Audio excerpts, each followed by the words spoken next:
I really feel sorry for this guy, Matthew Mazzocco. Who's Matthew Mazzocco? One of the January 6 defendants.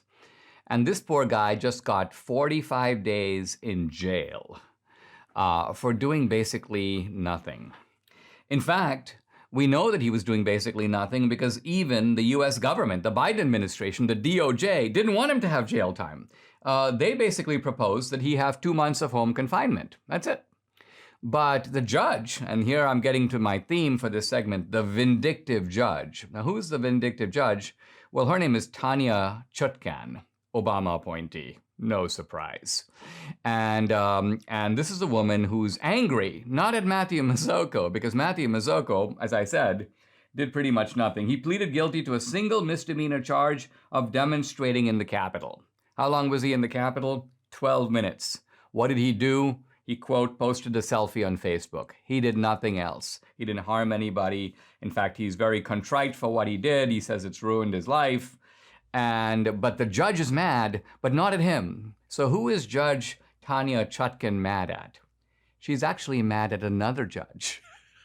She's mad at the guy I talked about yesterday or the day before, Judge Trevor McFadden. Judge Trevor McFadden had pointed out, hey, listen, why is the DOJ going after all these January 6 guys for doing things that in many cases are far less than Antifa and BLM rioters who are allowed to walk free, who are not even prosecuted, who are not even charged. So Judge Tanya Chutkan is trying to say, oh, no, the two cases are not similar at all. And the comedy of her reasoning kind of shows how pathetic this is. So first of all, she's trying to go after this guy, Matthew Mazzocco, trying to give him a jail sentence, even though the prosecution doesn't even recommend that. And she says, the rioters who committed violence that day did so because they had the safety of numbers. Now think about how diabolical her reasoning is. She's blaming Matthew Mazzocco for just being there. She's saying because he was there and there were a lot of people there, that gave the other people the sense that they could push and shove and riot.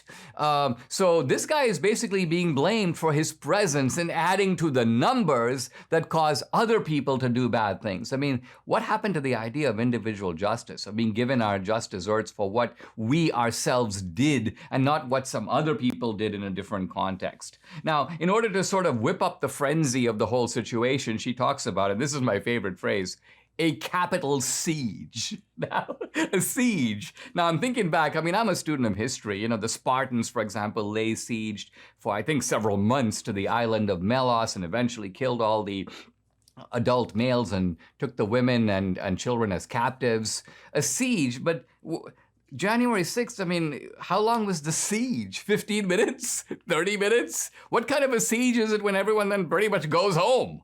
So this language, this martial language of warfare is being summoned knowingly by judges like this Tanya Chutkan. People who, I mean, she's not really, if you think about it, a judge. She's basically a kind of a thug with robes. I mean, she's basically somebody who has the power to lock this guy up, and so she's going to do it, even though, in a sense, if you listen to her own reasoning, she admits the guy doesn't deserve it. She admits that this is not proportionate to what he did, but she's doing it because she's very angry at her fellow judge, Trevor McFadden, who doesn't see January 6th the way she does.